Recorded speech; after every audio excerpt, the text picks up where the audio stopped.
Jangan lupa like, comment, and subscribe channel YouTube TVRI Bengkulu dan nyalakan lonceng notifikasinya.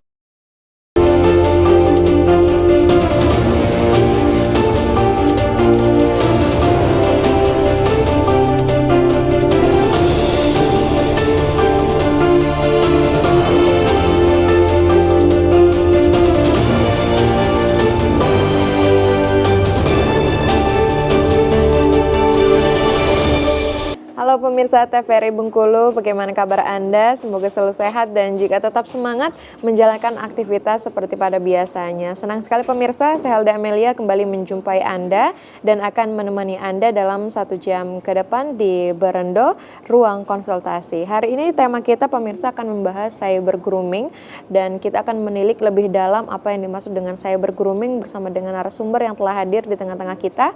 Langsung saja kita sapa, ada Mbak Diana dan juga Bang Febrian. Halo Mbak Diana. Halo. Selamat sore. Selamat sore. Bagaimana kabarnya Mbak Diana hari ini? Alhamdulillah happy dan sehat. Alhamdulillah. Sehat ya. Tetap semangat walaupun sudah sore hari. Iya, tetap semangat dong. Memberikan edukasi kepada pemirsa di rumah. Selanjutnya juga tidak hanya Mbak Diana, ada juga Bang Febrian di tengah-tengah kita sore hari ini. Halo Bang Febrian. Halo. Bagaimana kabarnya Bang? Alhamdulillah hari ini sehat. Sehat? Ya. Semangat sore hari ini? Semangat. Semangat ya. Harus semangat selalu. Harus semangat. Karena hari ini kita akan membahas cyber grooming. Ini mungkin juga pemirsa di rumah penasaran sebenarnya cyber grooming itu apa sih, dari Bang Febrian terlebih dahulu. Ya, kalau yang dikatakan grooming ya, sebenarnya kita lihat dari konsep dan pemahaman secara umum ya. Jadi grooming ini diartikan sebuah pendekatannya ini dilakukan orang dewasa kepada orang lain. Nah, dalam hal ini biasanya yang dilakukan atau yang menjadi pelaku nih biasanya orang dewasa yang kita sebut dengan predator biasanya. Oh, predatornya ya Bang ya. Atau pelaku kejahatan ya, mendekati orang lain ya, khususnya anak-anak dan remaja. Nah, dengan tujuannya ini melakukan pelecehan seksual pada ujungnya. Nah, itu secara umum. Nah, kalau kita melihat dari judul pada hari ini yaitu cyber grooming ya, jadi ada cybernya.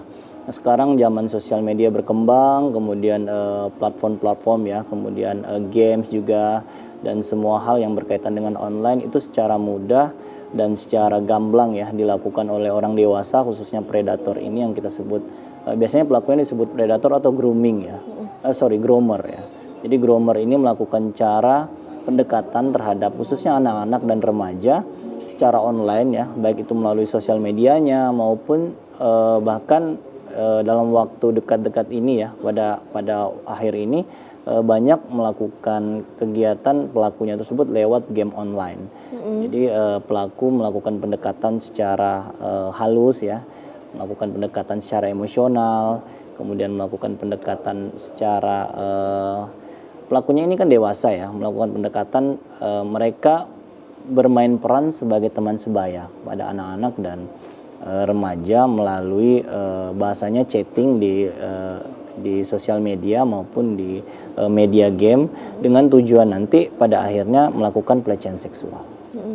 Ini kan untuk sekarang ini kan fenomena cyber bukan hanya cyber grooming tapi cyberbullying dan lain sebagainya. Ini untuk deteksi dari cyber grooming ini sendiri sejak kapan sih Bang? Apa mulai booming pada saat ini karena mulai banyak kasusnya?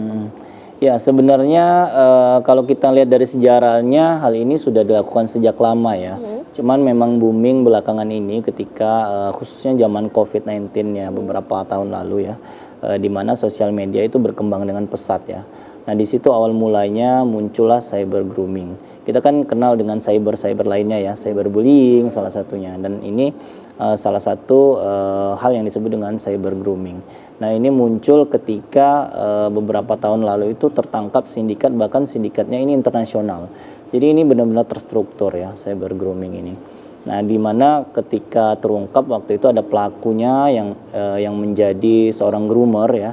Groomer ini katakanlah seseorang yang bertindak sebagai action pelakunya, di mana seorang groomer ini ketika awal mula mendekati si korban ya, anak atau remaja ini melakukan pendekatan secara emosional. Misalnya ketika game itu kan ada sebuah fitur chatting ya, atau misalnya dalam sosial media ada sebuah fitur chat ya. Kalau zaman dulu kan di Facebook kita kenal dengan inbox ya. Kalau zaman semakin zaman maju sekarang, itu nggak perlu lewat inbox lagi kan, langsung ketika bermain game langsung bisa nih chatting-chattingan. Nah di sana groomer ini beraksi. Jadi pelakunya pada awalnya melakukan targeting ya, melihat bahwa ketika individu ini melakukan login ya bahasanya, atau masuk ke dalam sebuah platform game atau sosial media, itu kan tertera semacam profile ya, usia pengguna tersebut ya. Nah ketika sudah mulai targeting, si pelaku ini melakukan chatting dengan cara biasanya dalam hal yang paling gampang dulu, menyapa misalnya. Hai misalnya, atau hai kita sebagai teman dalam bermain game misalnya. Kemudian step selanjutnya itu ke hal-hal yang lebih detail biasanya. Oke, kamu tinggal di mana dan lain-lain. Jadi pelaku ini seolah-olah dia menjadi teman sebaya yang nyaman. Kemudian step selanjutnya adalah melakukan pendekatan dan pada akhirnya ketika si korban menjadi semakin dekat, si pelaku melakukan dan menggunakan hal tersebut untuk mengarahkan kepada pelecehan seksual. Ini Mbak Diana kan fenomenanya seperti yang Bang Febrian katakan tadi terstruktur ya. Bagaimana Mbak Diana melihat fenomena yang terjadi pada saat ini? Oke. Yang pertama adalah memprihatinkan sekali ya, karena fenomena ini sebenarnya mungkin nggak kepikiran sama orang tua kita di 20 tahun lalu atau 30 tahun lalu. Berkembangnya zaman seperti tadi dibilangnya bersama Bang Febrian, teknologi sudah semakin canggih gitu kan. Terus bagaimana orang tua itu memberikan akses kepada anak-anaknya untuk misalnya belajar, harapannya sih untuk belajar gitu ya. Karena sekarang nih kalau Mbak Diana di ruang praktik biasanya orang tua kelas 4 SD, kelas 3 SD, kelas 2 SD udah dikasih handphone nih karena misalnya ujian tengah semester atau ujian akhirnya udah pakai handphone atau berbasis online gitu ya. Nah, terkadang orang tua lupa bahwa kejahatan luar biasa sekarang itu udah termsnya bentuknya tuh udah macam-macam, termasuk cyber grooming ini. Ini adalah ibaratnya pelecehan seksual yang pergeseran zaman pelecehan seksual dari yang benar-benar di dunia nyata dia dirayu, itu udah bergeser nih dunianya, jadi dunia online.